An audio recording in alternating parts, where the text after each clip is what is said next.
Okay, everybody, this is Kaous for Kaous Games. Now I'm going to my second big game I've played here. So recently I also played Far Cry 5. I just want to give my take on that and just kind of give you an overview and review what I thought about it. So first things first, it's not too different from the Far Cries I play. I admittedly never played the first one or the second one. I heard those were slightly different games than 3 onward. But Far Cry 5 is not Far Cry different than any of the other, the last few in the series. I guess with the most vastly different being Far Cry Primal because of obviously caveman times and more focus on bow and arrows and spears and what have you. They did bring in some elements of Far Cry Primal. Melee weapons become more of a mainstay, but mostly it's a lot of the same formulas as what you've seen in the most recent ones, 3 and 4. I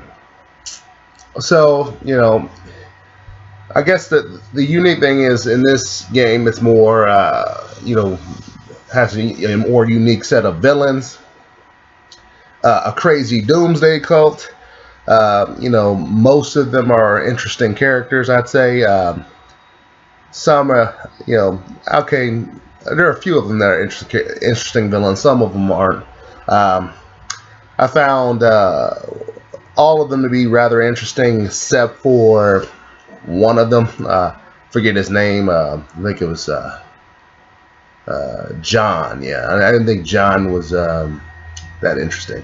Faith and Jacob were, especially Jacob. Jacob, kind of freaked me out a bit because he was more deliberate and I knew what he was doing, but the character didn't know what he was doing, And that brings me to the next point. They had the nerve to let your character be customized, but and then they have the nerve to have him be a silent character, but at the same time have the nerve to clearly give this character motivations.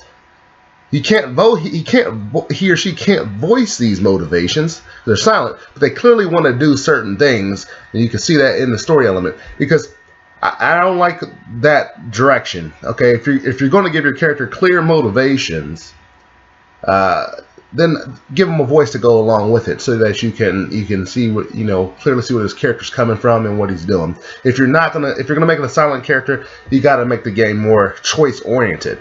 Because there was situations where, like, me personally, if I play a game with a silent character, I want to infuse myself into that character and my motivations in that character. This character obviously wanted to go rescue his friends. He had friends. They should have voiced this concern. Whereas me, it's like, well, I mean, my attitude is like, oh, they know what they got into. We got a mission here. We're trying to bunker bust this cult. Casualties are going to be taken along the way. Well, I'll do my best, but I'm not that worried about them. The mission comes first. That's the way I was going to take it. But this character's obviously motivated to do this, and it's clear in the missions that they have you do.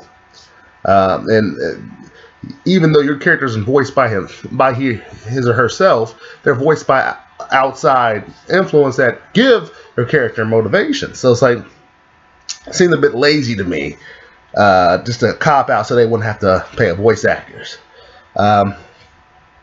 Otherwise, pretty standard Far Cry story. Not much differentiation.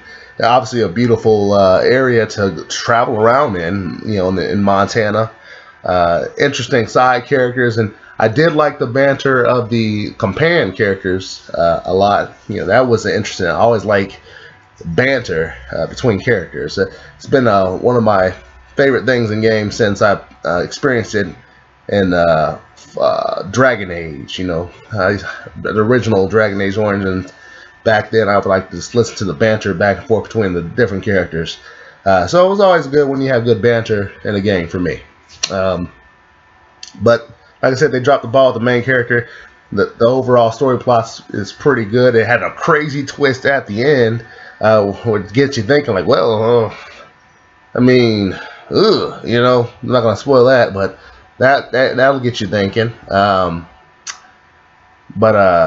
Yeah, no, it was standard experience for me. I would say I would still say Far Cry 3 is my favorite one out of them. Uh, like I said, this one I felt like the main character design was a bit of a cop out.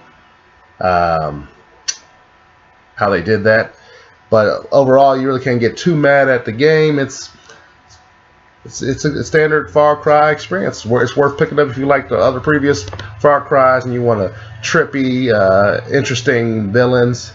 You know, Far Cry will do that for you. That's generally what you'll get, especially with Jacob C. That guy, you know, he's voiced by the guy who plays Lucifer